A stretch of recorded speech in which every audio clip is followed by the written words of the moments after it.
Welcome in, Temple Faithful, to Sweaty Time Pro Wrestling, the only podcast on the Marshland Media Network Empire conglomeration, detailing episode by episode, beat by beat, and sweat by sweat, Lucha Underground. We are on Season 2, Episode 15, No Mas. I'm one of your hosts. My name is Sean. Hey, how you doing? With me, as always, is the other host of this podcast series. It's James. Yeah. Who? Hey guys, this needs to be a shorter episode today because yet again, just put me on the schedule if you're always going to have me come in on Sundays. We have I relate. a little bit of bookkeeping up front. Just Okay. one thing. Over on patreon.com/MLM pod, that's MLMPOD, you can listen to Sean and I do a super high watch along of Sorry, this was a very silly day. We watched Blue Collar Comedy Tour, the 2003 seminal comedy special, and we had very different takeaways. I was going to say, was it a silly day? It was for one of us. I had a very silly day. Wait, which one had the silly day? You were vehemently angry while watching along to this. It's a very bad special, and I want to be very clear that I don't think in 2024 2/5 of it's bad. I think everything that's not Ron White is very bad. But you know what? You guys can listen along and watch yourselves and make your own opinions. I will say, as much as I shat on it, I did it with love and from a place of joy because I got to spend the day with my good friend James. Yeah. I need to listen back to it because I want to I am a little worried that I was more mean than fun. If you're deep into me and James's podcasting lore, that this would be a repeat of the Veggie Pals podcast series, where James thought it would be a funny idea, like, hey, let's watch Veggie Tales and just make some goofs. And then I got real serious about Christian propaganda in the 21st century. Too serious. It's like, I don't think serious enough. You understand it's two adults, one who loves Satan, and then the other one who's no longer in the faith at all, at least in the religion. I'm pretty in the faith still. Yeah, So that's why I said in the religion. Yeah, we're going to get into the episode, but that is my problem with it, is that I am still in the faith, and that Christian propaganda like this fucking makes it very difficult because it weaponizes faith into a political party. I truly saw none of that in these Veggie Tales episodes, guys. It's just them telling the stories. It's all parable, baby, teaching us to be good individuals. I wish that's what it was. Unfortunately, it was not. You got to come over and do the two-parter, like Jesus our Savior, that episode of Bible Man. It's a two-parter. Oh yeah, no, I'm James. You keep bringing me over for all this very heated, possibly problematic material. I'm gonna come at it. Unfortunately, there's nothing problematic in Sweaty Time Pro Wrestling this week as we enter episode 15 of season 2, No Mas. Whole lot of stuff. Kind of the opposite from last week. We had 2 very long matches, no backstage stuff. This week is 1 pretty long match, a lot of really short matches, and a whole lot just going down. Hell yeah, brother. I was about to start reading my notes for Critters. That's not what that is. Oh, it's a different show. No Mas is also, in your Buffalo accent, would be you telling your parents you're no longer attending church services. That's correct. No mas. Hell yeah, dude. And they said, that's fine, as long as you stay at home and watch your Veggie Tales. And I said, of course, mother. And now I believe everything that not necessarily the Pope, but that our Christian political leaders want me to believe. The Christian right is a facade. And it is a poor excuse for faith. You should have just said, Mom, Dad, I don't think I can watch Veggie Tales anymore. That Larry the Cucumber gives me impure thoughts. You wish. I wish it was a funny little joke, but no, Veggie Tales, you fucked up. You're rooting. If the only problem was that Larry the Cucumber reminded me of a wiener and I thought that was hot, we're doing VeggieTales all day, baby. Unfortunately, that is not the case. I don't have a second transition away from VeggieTales. Hey guys, speaking about vegetables, these motherfuckers are just squeezing not roots but gravy in to make it thinner. Yeah. Well done. We start this episode in Dario's office, where Dario is putting his roof back together. Which we now know Dario is a self-starter. However, aforementioned just previously, never do hard manual labor after chugging a glass of thin gravy. No, that's for true. That's not even... We have a lot of fun jokes here. Famously, I am a big fan of the Christian right. All the VeggieTales stuff was just a bit. But it's very... Yeah, it's... Seeing Dario work is always strange, especially like I thought he was putting his roof back together from last week where Mill drilled Matanza through the roof to death. But he's looking around. I think he's hiding it looks more like he's hiding something up there. He has like one of those like little roofs. They used to have them in school where you could kind of like push up on it and you put something in there. We used to hide porno mags at my dad's house. Every single kid. Like, why have those type of ceiling with teenage anyone? Because they will hide contraband up there. But I think the temple staff are like, we'll redo the roof. We are not redoing the ceiling. Here are the little block rectangles. Put those in yourself. Maybe on a third watching, because it really looked like he was specifically looking around. But that's also Dario. Dario's like, he's a slimy when he's not slimy. Yeah. Like, even when he's not doing anything very sneaky, he's spent his whole life covering himself in slime. He's just kind of always slimy. So who knows at this point? What we do know is that Catrina is here. Last time they saw each other, they were yelling war back and forth in what is possibly my favorite end to a television show ever. So all things being considered, they're being very professional right now. They professionally disagree on who destroyed who, but there is no denying Matanza is still Lucha Underground champ.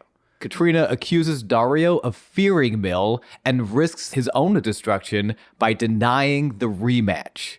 And Dario fucking laughs, which is just such a sharp contrast to, again, scared little boy Dario. The first time I felt Dario was fully human, watching his brother get beat up by Mill last week. Now he's back to like laughing at Catrina's face and admitting, he's like, Dario says, yeah, Mill is scary, but my key beats your rock any fucking day. I love Rock Key Spock. Now, what is Rock Key Spock? It's an amalgamation of rock, paper, scissors, what you just said, and the Big Bang Theory, you know, like rock, paper, scissors, lizard, Spock. Oh, okay. And the whole universe is in a deep, dank space. I don't know all the lyrics to the Big Bang Theory theme, but I really thought I did. Just make them up, man. Do what I do. Say, like, in a deep, dark space, everyone lived, and then a big old bang happened, and now they're hanging out in an apartment building. Nipples out. Well, perfect. That's why I wanted to. Yep, exactly. Catrina smiles at the key, by the way. There's some, like, there's a moment, and the camera even catches it, where it's like, we're in an argument, but yeah, I'm looking at that key. I want that power. Fuck fear. Dario makes the match next week. It's going to be Mill versus Matanza. And you know what? We'll even do it in Mill's specialty match, Grave Consequences, the Lucha Underground version of a casket match. Which I said to that, no, if you're not afraid, make it a handicap match, needle dick. Let Mill have someone on his team if you're not afraid. Wait, why? No, well, that's just cheating. Wait, why would you? And then if it's a 2-on-1 match, first of all, and we'll get to who Mill's partner would be in this scenario, but you have to wonder if Mill's partner pins Matanza, do they become the Lucha Underground champion? It's all for Mill. Why not? That's bullshit. No, I would hate that. It's a handicap match. Like, I'm worshiping Mill? We were just talking about the Christian right. You better believe if Jesus was in the ring against Roman Reigns and then, Tucker Carlson pins him, Tucker Carlson's going to give the belt to Jesus Christ. Yeah, but... well, okay. We do have a brand new, and we'll get into him, a goon, to be by the right side of Mill. So we do have a Tucker Carlson character. That being said, even if he wasn't Tucker Carlson, if he was just a wrestler and I didn't know who Tucker Carlson was, I would still fucking not at all even boo this guy. I would just want him out of my company because who the fuck are you? You're just Jesus's fucking right-hand guy. You have no personality, Deborah. Get the fuck out of my ring. I'm totally fine with this, and also, it wouldn't be on Mill's right hand. He wouldn't be a right-hand man. It's the left-hand path, baby. Oh, is that a Satanism thing? Yeah, dude. Cool. Who's trying to call me right now? Like on Messenger or something. Odd. Very odd. Very odd-ish. Oddish. And then Gloom fucking is very high, and that's cool, too. What? Also, real quick, is it a 4-way match? Let's finish off because I was confused as well. Catrina says, Dario, you're braver than I thought. I accept. And Dario says, let's raise the stakes one more time instead of 2 coffins, which I think there's only ever 1 coffin, but there's going to be 4 coffins. Maybe it's Russian nesting coffins. You have to get him in the first one, then drag it over into the second one. All 4 have to be closed in order for it to work. Yeah. And if one doesn't close, Tucker Carlson comes in and he's very disappointed, but nobody really cares because who the fuck cares about Tucker Carlson? And one of the coffins is a baby coffin, so it's like, I don't know how I'm going to fit Mill in there, but that's where The Rock goes, baby. Yeah.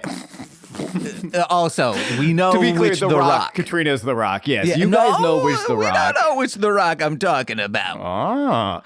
I think the 4 coffins, I don't think they're in the match. I took it as the managers will be buried alongside their clients. If Mill loses, they're just going to throw Catrina in the coffin. And if Matanza, will be Dario. I think that's...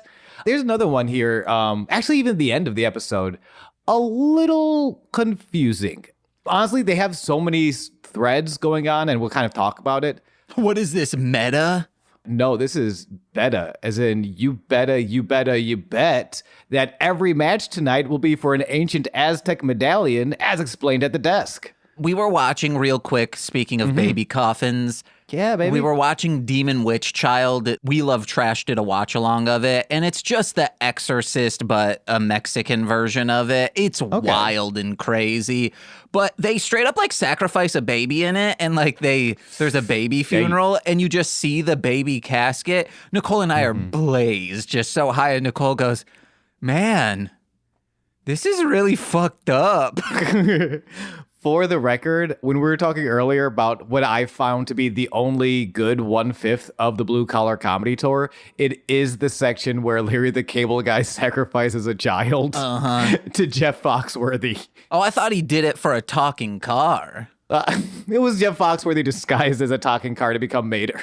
So please let me become Mater. Give me a career, Jeff. If I become Mater, can I fuck Christine? That would have been a good movie. I would have watched Cars if that was the movie. Damn, you know there's Rule 34 of that. Yeah, but then I remembered I don't want to hear Larry the Cable Guy coming ever. Marty the Moth Martinez versus the Mac is the opening match tonight. This again, every match tonight is for an ancient Aztec medallion. And it starts out with Stryker saying, hey, let's take it over to the most precious jewel of all, Melissa Santos, which I said she is a precious jewel. When it goes to precious jewels, it goes Emerald Lagasse, Melissa Santos, and then Singer Jewel. I was about to ask, now hold on a minute, because Jewel... I didn't keep up with her career very much, but I liked her for a while. Man, if you listen to Pieces of You, that song, I think it's the 3rd or 4th one. Oh boy. She's just like screaming the F slur, and it's wild. Oh, maybe I don't. It's for like, because she's saying like, hey, people you criticize, like you can find a piece of them in you. So like you're just criticizing what you are. So, okay. So it makes sense, but like for the way in which she's singing this and like elongating the like A, it's wild. It's, okay, I think we talked about this on Shuffling the Deck. How often? We might have to do a Jewel podcast after our... No. What is it? It's going to be Sanyo and Sanrio and Avril Lavigne. Yeah, after that, it might have to be Jewel and The Mask. Angry Beavers. Okay. Oh, The Mask. I like The Mask. Marty the Moth Martinez versus The Mac. As a quick recap, these guys have been going at it for weeks, for months now, after Marty and his sister Mariposa kidnapped Sexy Star, The Mac's best friend.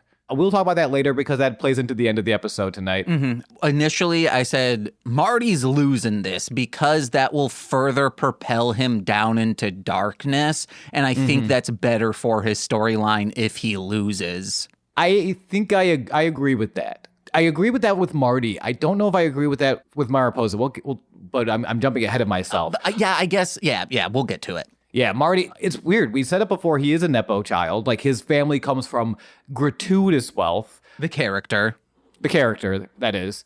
The Moth, so much wealth that watching him lose and slip, he gets more motivation. The show's barely started, by the way. Marty's in the ring before, like, as we're at the desk. Like, as we're doing that opening in Dario's office, Marty has been in the ring this whole time, just breathing in behind Melissa Santos. Fucking Marty. God damn it. I love him. Mac comes in immediately, no love lost, just dumps him out immediately before Tope Sentoning. Poor, sweet, creepy-ass Marty. Rolls Marty back in for a vertical suplex, into a Northern Light suplex, into a German. Real quick, hey wrestlers out there, how do you not make a German suplex, not leave your opponent just a dangly neck? Like, it seems, some wrestling moves, I'm like, how do you make this safe? I mean, that's, yeah. Every time, like, you'll, like, be scrolling on TikTok or something, and I'll see, like, you know, real wrestlers doing, because every now and then, like, an amateur wrestler will get, like, a German suplex in on someone, and you're like, oh, right, that shit is a real move. Mm-hmm. That's not like the Bronco. Would you be surprised to hear I've never seen a Bronco Buster where they shove their junk in someone's face running at top speed? I've never seen that. Now, when you say amateur wrestler, you mean Olympic style wrestling? Yes. Okay. I've never seen a Bronco Buster at the Olympics. To group that in as amateur wrestling, I think if we have any Olympic style wrestlers out there, they're gonna be pretty pissed. Oh, sorry, Kurt Angle. I know Kurt's a big fan. No, I totally. I grew up just referring to his amateur wrestling, and that's not correct. My apologies. Because you can be a professional wrestler doing that. Doing Olympic-style wrestling? Yeah, if you're in the Olympics, you are making money doing it. Technically, I think you have to be... I forget what the rules. I thought there was a while. I mean, obviously, because the NBA players play You're at getting the Olympics. sponsorships. If you're on, like, the Wheaties box, all of that, you would be making money off from that. However, you need sponsors regardless of if it's a company sponsoring you or just people sponsoring you to get you to where you need to go for the Olympics. But you are still making money. Maybe not in the sense that it pays all my bills, but I wouldn't call it amateur wrestling. Greco-Roman wrestling. I think you're right. I'm curious. Reach out to us if you are an Olympic or Greco-Roman freestyle wrestler. I grew up calling it amateur wrestling compared to professional wrestling. Not that it's like, oh, you're amateurs. Just like that's the distinction. Okay. I'm happy to be wrong. Reach out to us. Yell at it. You get to tell me I'm wrong. Yeah, but I'll reach out to Sean. He is incorrect. I'm defending your art style. Possibly incorrect. We don't know. You thought Blue Collar Comedy Tour was a good comedy special. I said okay? 2/5 was good, which is the same stuff you liked, which was Ron White, and then because Ron White's there at the end on the stools, that's the 2/5. Yeah, also the part where Larry the Cable Guy murders a baby for Jeff Foxworthy. Oh, man, and they bring out that baby coffin, and it's got the lady's coffin. Because now, when a woman sees a baby be murdered in sacrificed blood, it just gets them going. Oh, baby. Because they're like, now I need to have a baby to sacrifice to Satan, so maybe my husband can become a car. If you get your cooter all juiced up watching a baby get sacrificed to me, you might be a redneck. Yeah. Get her done. Why? Jeff Foxworthy has started, like, that's him being PC. PC is like, to me, you might be a redneck. In my personal opinion. Max stands Marty back up. Marty gets a drop kick in. He finally starts getting into this match. Takes off his shirt to throw it at Melissa Santos in the worst way possible. Marty, stop. Yeah, because he peed on it first. He peed on it first, and it still wasn't the creepiest part about the way he took this shirt off. I guess we should be specific. He tried to pee on it, but couldn't muster up any. Because his shirt's yellow. Mustard. I get it. No, I was just saying he couldn't pee. Yeah. I also, real quick, I was watching Allison Kay, who is a wrestler. She's on Twitch. Recommend the follow. She's amazing. She was watching, do you remember Tough Enough, the reality show? I remember the name. It was a reality competition show, essentially to get a job at the WWE. Ooh. This was before NXT, and this was like it was a big reality show through MTV. And I think it's season 3 or 4. And I didn't recognize him. I'm like, who is this Martin guy? Spoilers, he gets injured and he has to like remove himself from the competition. And it's fucking heartbreaking because this dude loves it. Like, there's a lot of people who come through like, I don't know, I was always kind of a jacked guy and I figured this is easier than a real job, and they get their asses kicked.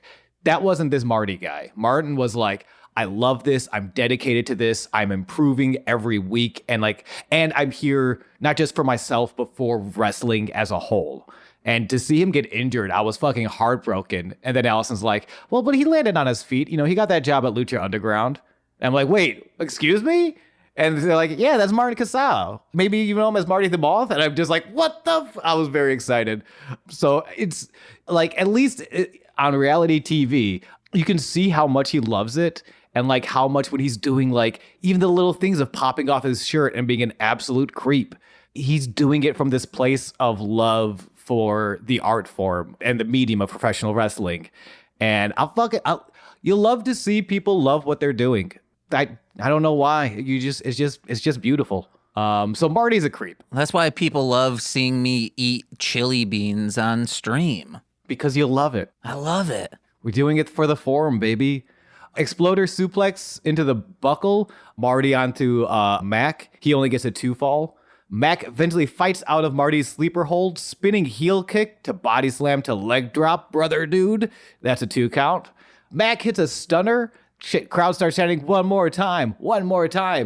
I forgot he did this. It's an F5 where he puts you on the shoulders and spins you out. But instead of just dropping you on the ground, he F5s you into a stunner. So the F5 to stunner pins Marty. 1, 2, 3, 3 minutes, 46 seconds. Mac claims the 4th ancient Aztec medallion. Man, Stryker couldn't believe it. Vampiro couldn't believe it. Even that guy in the crowd that they went to real quick couldn't believe it. That guy lost his mind.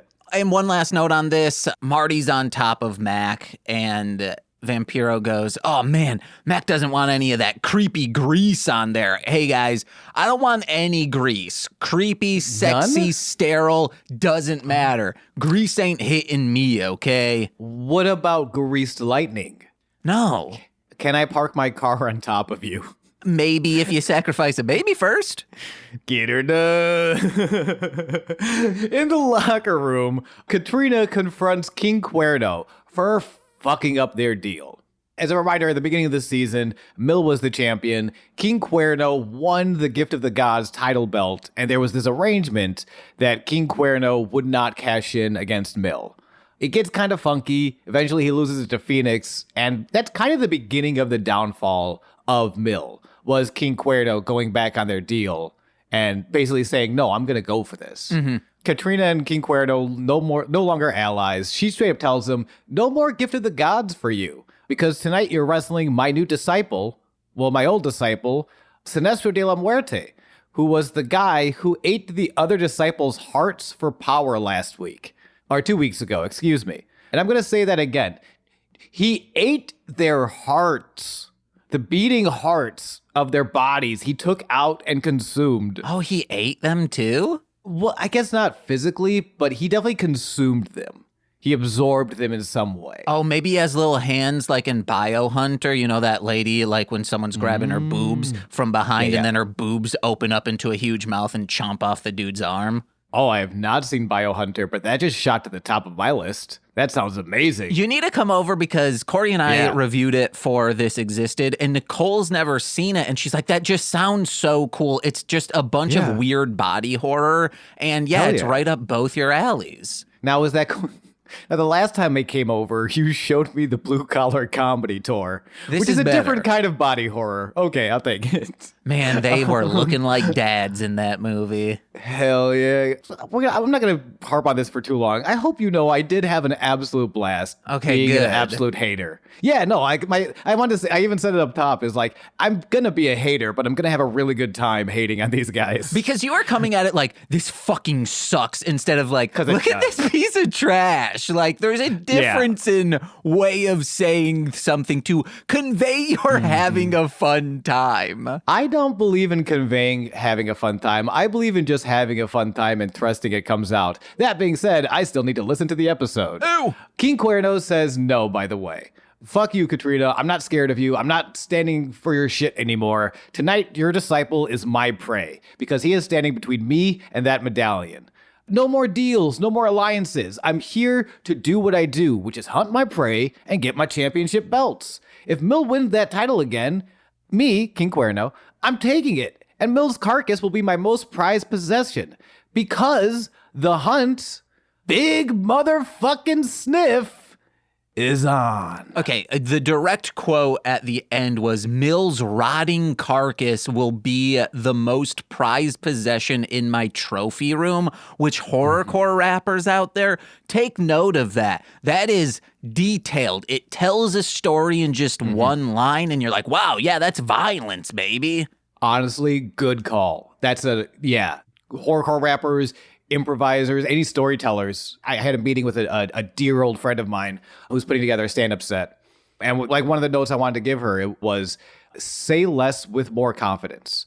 If you can say, like, obviously he says so many things in just a few amount of words by using details. That's kind of what I mean in that sense, where you can say less, you can use less words if the words you use are more detailed. And you can be more confident because you've got those details to kind of back you up. I was distracted. Thank you for catching that, the rotting carcass line, because it's beautiful. And I was distracted by how much the hunt big sniff is on again. We're talking about catchphrases. This is all-timer. It's my favorite GIF that you've ever created. It's just, I don't know why King Cuerno smelling Catrina is like the best thing I've ever seen on television, but get fucked, MASH finale. You'll never be as good as King Cuerno sniffing Catrina. I'm sorry. He's sniffing like a cat does whenever you open a window.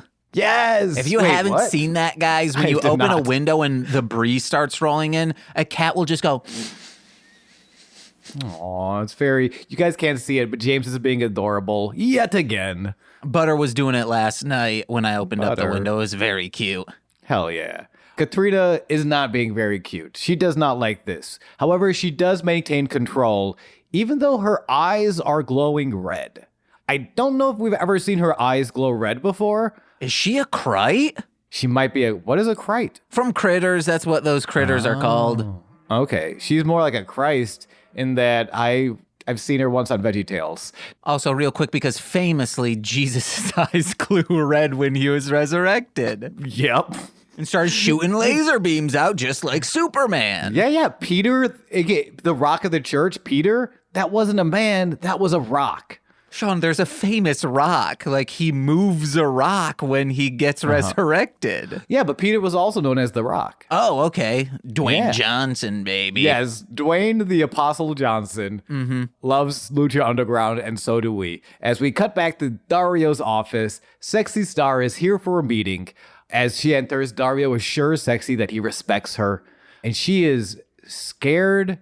She is looking down, and Dario recognizes this look. And he begins relating to Sexy, how he recognizes that look he sees in her. Dario's mother, my mother, she was an evil bitch, he explains. Well, he says, how do I put this?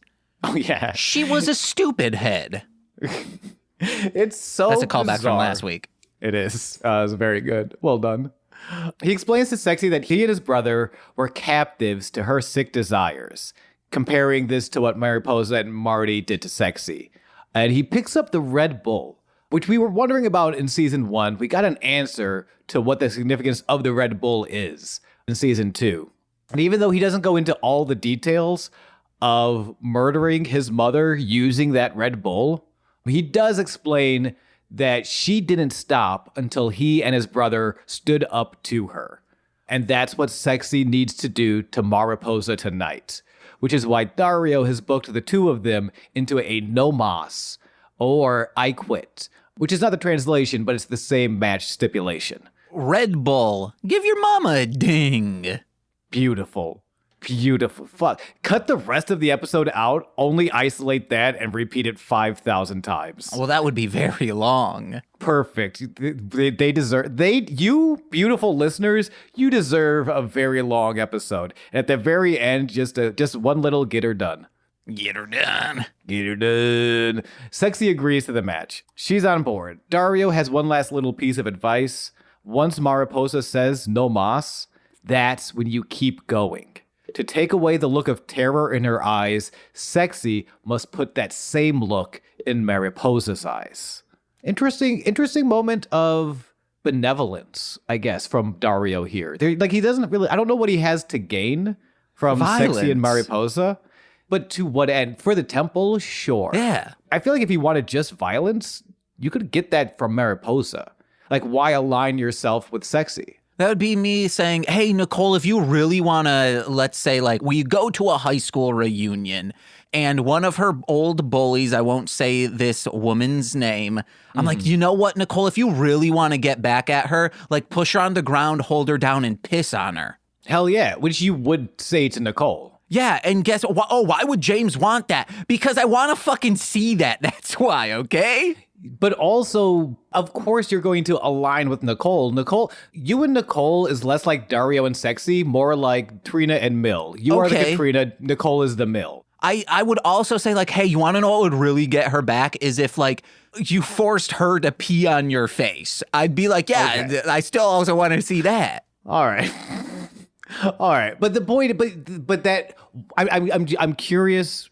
Because Dario has so many fires going, and because he has so many, in addition to, admittedly, yes, just being kind of a violence perv. I don't want to take that motivation away from him, but to see him aligned with a babyface like this, and to see him, like, help out Sexy Star, like, it's curious. I think you have to question his motives. It might just be he's a violence perv, and that's okay. But I think you do need to question it, because he so often has an ulterior motive. And he does have so many things going on. It could be something as simple as Mariposa could be here to take down Dario. He's fucking things up for all the tribes. That makes sense. That could be. Dario says about taking her down and, like, keep going. He says, trust me, it works. Which is, I have some alts for this, Dario saying that about his recent venture into buying into Amway products. Him saying that about the cheat codes that'll let you play as Luigi in Mario 64. Oh, now he's just lying. No. The health benefits of Jankum. Wait, I think I remember what Jankum is, but yeah, you know what? I agree. Definitely Jankum. Then we move on. It's Cuerno versus the guy who absorbed hearts. Now I have to Google Jankum after this episode. Sinestro de la Muerte versus King Cuerno is up next, yes. Vampiro reminds us all of us casuals, that yes, this history is beautiful. There is culture in this, and it's beautiful. But it's also violent, and you need to respect that, you fucking nerds. He doesn't call us fucking nerds, but I read that. Cuerno lights up Sinestro immediately with drop kicks, as Vampiro reminds us that neither man fears violence nor pain. I fear violence and pain. I'm scared. So that's why we're not in the temple, James. We're just silly little podcast boys. It'd be so easy for Freddy Krueger to find something to do to me in a dream. Oh, yeah, me too. Or should I say nightmare? Ooh, I woke up in a dead sweat last night, just remembering my father. Like, it was one of those, like, it could have become a nightmare, and I was just like, oh, I have a dad. Oh, right. That's a weird. You ever just wake up from, like, a pre-nightmare? I mean, I have so many nightmares. That's fair. That's true. I never had that where it's like, it didn't even get a chance to become a nightmare. It was just a reminder, Sean, you have a dad. But Sean, we have 13 minutes. Chops against the ropes. They seem to start waking Sinestro up. But Cuerno stays, real quick about those chops. This is my only note for this match. When Cuerno says shush to the crowd, he's also saying that to commentary, okay? Striker Vampiro, shut up when he says shush. Honestly, that's kind of the whole point about these chops, is that it's very quiet so that we can hear the pop against the chest. So yeah, shut the fuck up, Matt Striker. Thank you for listening to this podcast, though. Cuerno, they seem to wake Sinestro up, but Cuerno stays a step ahead, throwing Sinestro out of the ring. Cuerno calls for his signature tope, the arrow from the depths of hell. However, Catrina smacks him with the fucking rock right behind the referee's back. St. Peter himself. Sinestro is back up, springboard guillotine leg drop for the win, 1 minute 44 seconds. The 5th ancient Aztec medallion goes to Sinestro de la Muerte, while fucking King Cuerno gets to visit the pearly gates. How you doing, St. Peter? Boo. Lick of death, as is the custom for Catrina's victims, and an extra little shot from The Rock to push home how much Cuerno fucked shit up. Very interesting. We go to the gym now, where Masquerita Sagrada is pumping weights, as Famous B's music starts playing, and then he enters, which I love that. I love that his music plays before he enters. It's a nice little bit. Also, the music is very Price is Right themey. I never really picked up on that until now. B hopes that Masquerade is ready because he just set up the biggest match of the century. I think this got set up during Aztec Warfare, that Famous B would start representing Masquerade Sagrada. Oh no, and the week afterwards, they met in the gym to kind of confirm that. B's got Masquerade set up for this huge match. Not only is this going to be a star-making match for you, Sagrada, but your opponent already has an Aztec medallion, and they agreed to put it on the line. So stop stalling and start balling. Masquerade Sagrada is stoked, puts on his cape, and exits with Famous B. Yeah, get ready, get famous, go. But before we do, we got to hit Dario's office one last time, as Dario is simply too busy to deal with Chavo's bullshit. Chavo enters. Dario doesn't even look up from his desk. He's just like, what? And Chavo's like, well, why don't I have a match for a medallion? And Dario tells him, you don't deserve one. And Chavo is very shaken by the bluntness of this answer. But Dario, to his credit, lists all the opportunities Chavo has been given and has failed to capitalize on. So Dario's done giving them to him. My only note for this was, you mentioned your lack of one previously. Chavo, this is a request. This is legitimate. Be our dad. Chavo, please be my dad. If I had a dream last night and I remembered that Chavo was my dad, that would not have been a nightmare at all. I would have been like, oh boy, here comes the best dream ever, where I remembered how dad Chavo is. Or upon waking up and realizing that's not reality, is that the nightmare? That's the waking nightmare. That's actually a problem. Yeah, if I have a dream where Chavo's my dad and I wake up and I have to live the nightmare of Chavo not. Chavo, you need to be my dad to save me from this waking nightmare of you not being our dad. Does that make sense? Do we sound normal? We're super normal people. Yeah. Ask Justin Borden. He'll verify we're normal. Borden is our reference to being normal, good sons. And everyone's talking about, everyone needs a father figure. Yeah, that's normal. Be our dad. Be our dad, Chavo. We'll tell you about scripts we wrote, Chavo. Over family dinner. I will clean out your bags for you. You'll never have to touch shit in a bag again. We'll do that for you. And guess what? Listen to the last 50 episodes of this show, not only to get to know us, but to understand what he just said. Yep, that's true. Chavo takes this as a challenge to seize the opportunity regarding never capitalizing. So he says no problem before leaving as Dario scoffs in his office. Famous B interrupts Melissa Santos before she can introduce the next match. He comes out to the top of the ramp. He says, my hotline, 423-GET-FAME, has been blowing up. So here's my card. Let me introduce my new client, accompanied by Brenda, Masquerita Sagrada. Famous B, Brenda, and Masquerita Sagrada, they're really building something here. And I wonder I wonder who his opponent is. Cut to the gang dies to Cage as It's Always Sunny in Philadelphia music plays. Oh, yeah. We got to get one of those famous B business cards. Just throwing that out there. I would absolutely love that. Like, It's Always Sunny in Philadelphia bit aside, there's something very exciting here. Famous B is playing with the crowd. He's like, hey, he's handing out business cards. He's plugging the phone number as he's introducing Masquerita Sagrada, but he's not taking away from Masquerita Sagrada. I like this trio together. Famous B is the type of agent I aspire to be. Mm-hmm. Where it's like, I'm getting Sean, even though I know he's comedic, he does comedy, stand-up. I should be getting him those roles, but instead You're somehow... just booking me to fight Cage. No, I got you a job on season 6 of Succession. And also, before I can get to my dressing room, I have to beat Cage in a taser match. No. James, you say no, but every time I show up on set, there is Brian Cage, and he knows who I am, and he's going to fight me. James, I've had to flee from several different...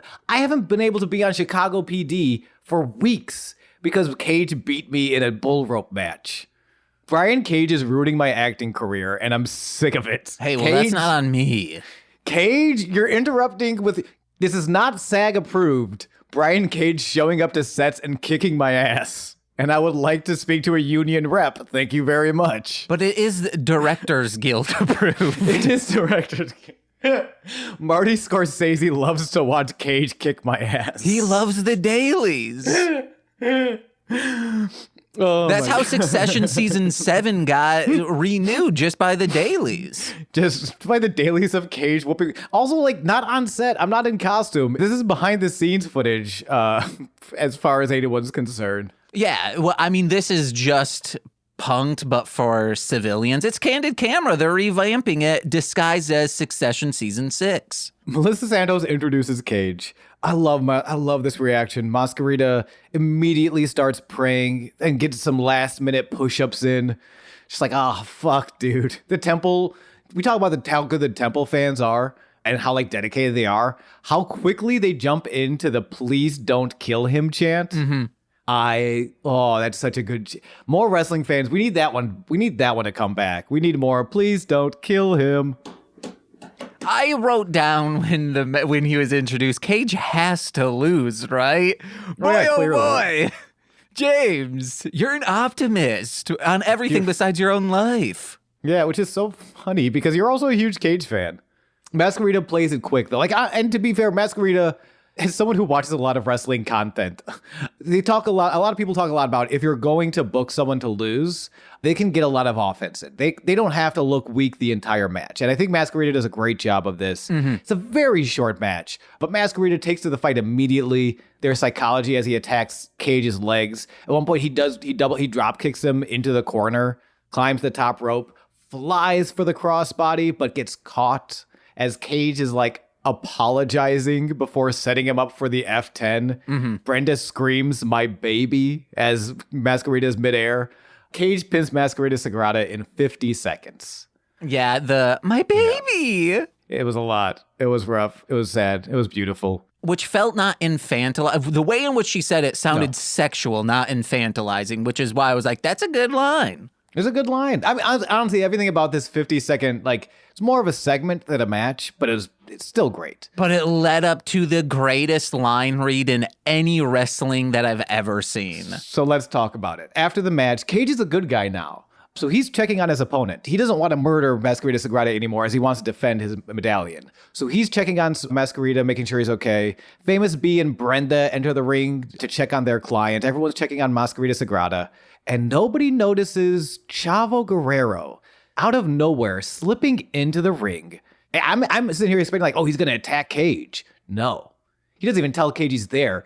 He yoinks Cage's medallion and slips back out. Cage doesn't even understand it. He's still explaining, hey, sorry about that, Famous B. It was just business.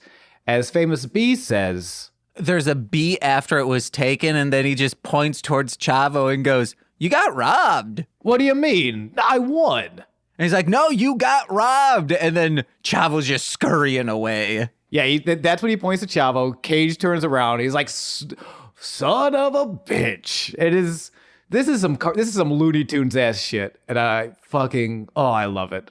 I love seeing both. Like, it's one thing to see like a wrestler like being comedically cast into this Looney Tunes type shit, but to get Chavo, who is just a wily veteran of a villain, and Cage, who is fucking Cage, involved in this Looney Tunes. I love it. I simply love it so much. Next match, which we got to get through it a little quick. Sure. This is the No Mas match and I'm curious. I'm not totally sure about this. Is this for an Aztec medallion? Yes, I believe so. So this is the 6th Aztec medallion. Yeah, this is why the Mac and Sexy, spoilers, embraced each other at the end. All right, cool. Because that was a little great. Yep, this is the No Mas match. Stryker runs down the history of I Quit matches. If you're not familiar, the only way there are no disqualifications. There are no pinfalls. There are no submissions. The only way to win an I Quit match is by your opponent audibly saying, I quit. What about knocking them out? Nope. Oh. I mean, I guess in that sense, the referee can call it off, but it is very, very frowned upon. Like, I Quit matches are huge feud enders. And Vampiro even says, he mentions that he's never participated in this kind of match. He'd rather die than say, I quit. Which, in my case, I always say no more, especially while editing a sleepy Sean last week. Hey, how you doing? And I do like that Stryker brings up the Mick Foley Rock I Quit match, which is the beginning of the end of Mick's in-ring career.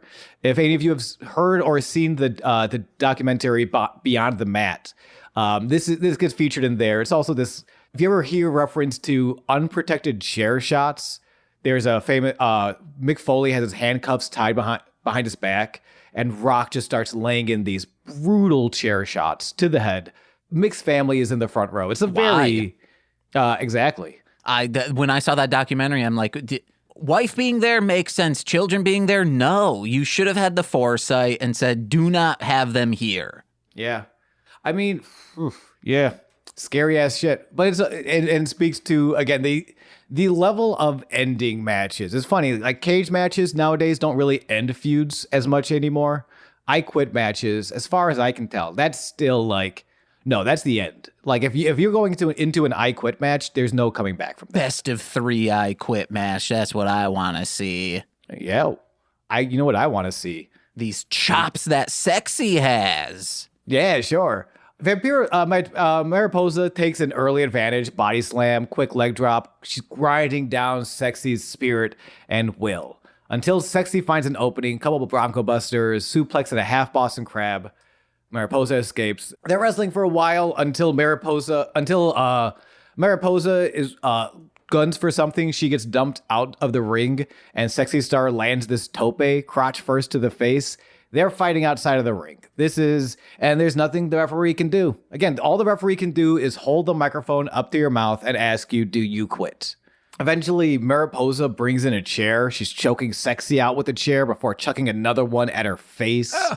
And then she chucks a third one. She's just throwing chairs. It's getting crazy. I feel so bad for the people, because this is right up against the wall. I feel bad for the people in the back row up against that wall. Mm-hmm.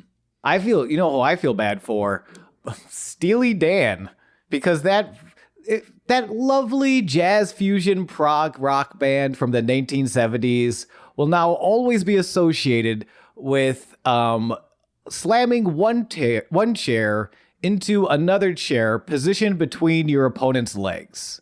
Because that's what Sexy Star does to Mariposa. And I don't know why Matt Stryker calls this the Steely Dan, but you know what? Sure. Get a real Steely Dan. And at this point, Vampiro starts talking how Sexy is overcoming these odds right now, is no longer is going back to the original Sexy Star, which a lot of people would say Stryker is the play-by-play guy and Vampiro's the color commentary guy. But I think it's more so that he's like the kayfabe commentary or the psychological commentary of explaining these characters opposed to just what is happening as wrestlers. I mean, I think that's fair. And I think that speaks more. It speaks to me to archetypes and to like certain things like where whatever you're doing when you're writing characters or anything, you can have certain archetypes of characters. This is the hero. This is the villain. This is the old man. But you don't want those archetypes to constrict you. Like if there's something that, like if you're writing something or you're creating something and you're like, oh, this character can't do that because that's not in their archetype. It can be. Why not? Mm-hmm. Like just because you're the play-by-play guy doesn't mean you can't speak to intention. You know, you just kind of fill in your strengths. Matt Stryker, I think really likes playing it to kayfabe and characters. Vampiro is an old school guy and can speak to like the real parts. They're like the sort of in between gray area of what is kayfabe and what is reality. Vampiro is great at that, so they can fill in those gaps for each other, not just the play-by-play and the color. You know.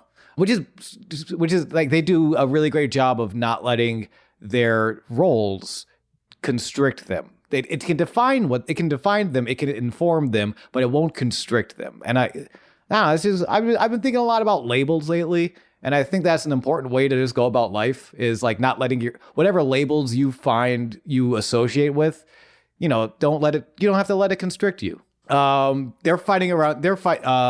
Sexy Star, as Matt mentions, is sort of like, finding the old Sexy, the fight, the spirit. She's dragging her up the steps. Mariposa ends up fighting her back. They're going up the stairs. They find their way to the top of the roof above the announce desk when Marty the Moth shows up, being a real fuck about it.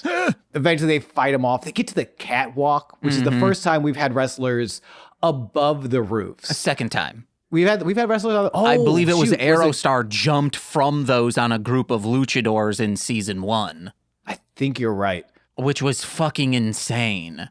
This was also pretty grody. At some point up there in the scaffold, Sexy Star gets busted open, and so Mariposa spends a lot of time either dangling her off of the scaffold or choking her out with the guardrail. It's a brutal looking shot. And it's raining blood from the rafters, which is if Slayer adapted Phantom of the Opera. Mm-hmm. This is when Marty comes in after they get back down and they're on the roof. Mac shows back up. He had a match earlier, but that's his friend out there. He's got to protect his friend. He takes it to Marty. Eventually, Sexy and Mariposa, they fight back on the way down. Mariposa catches Sexy in this wheelbarrow before bouncing her head off the front of the announce desk. But insane. Sexy still has fight. Mariposa still has fight too, though. After Sexy throws a trash can into her head and starts kicking her. Mariposa fights back, rolls her back in. Sexy escapes Mariposa's finishing technique, the butterfly wings, but runs into a clothesline and then gets tied up into a modified cloverleaf.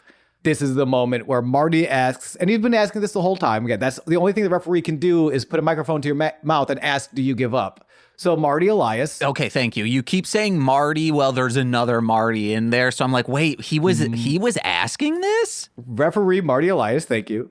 Asks Sexy, do you give up?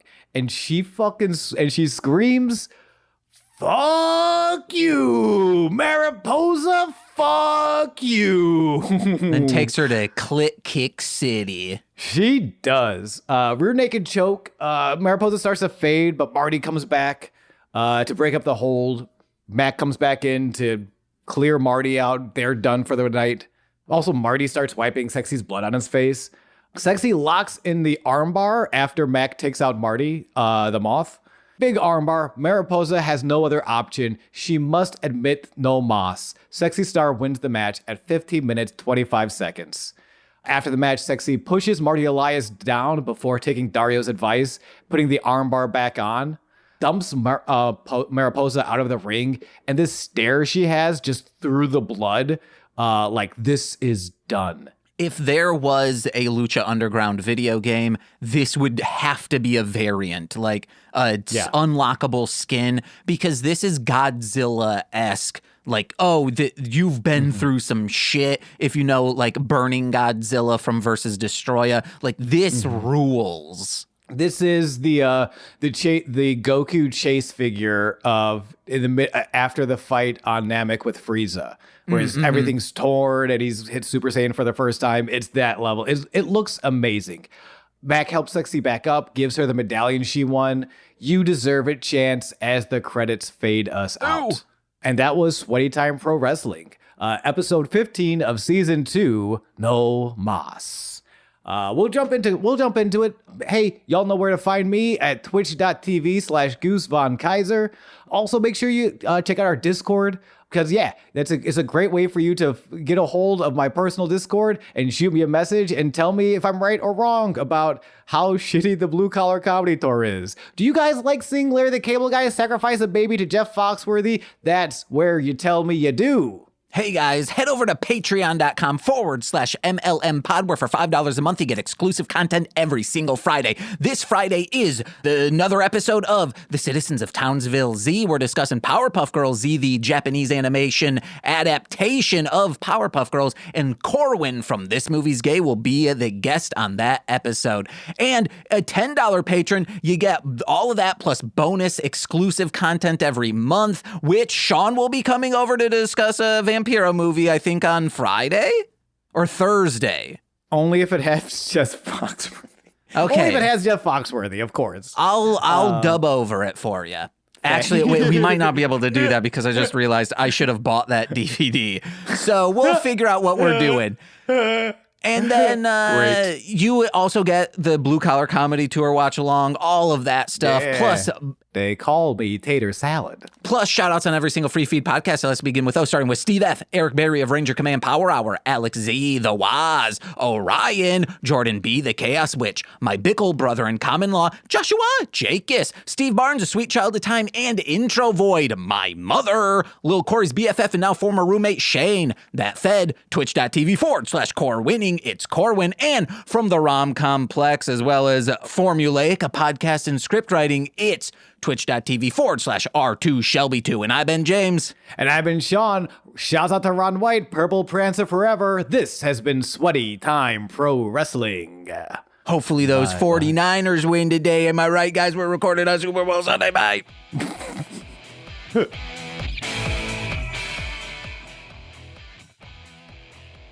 Oh, yeah.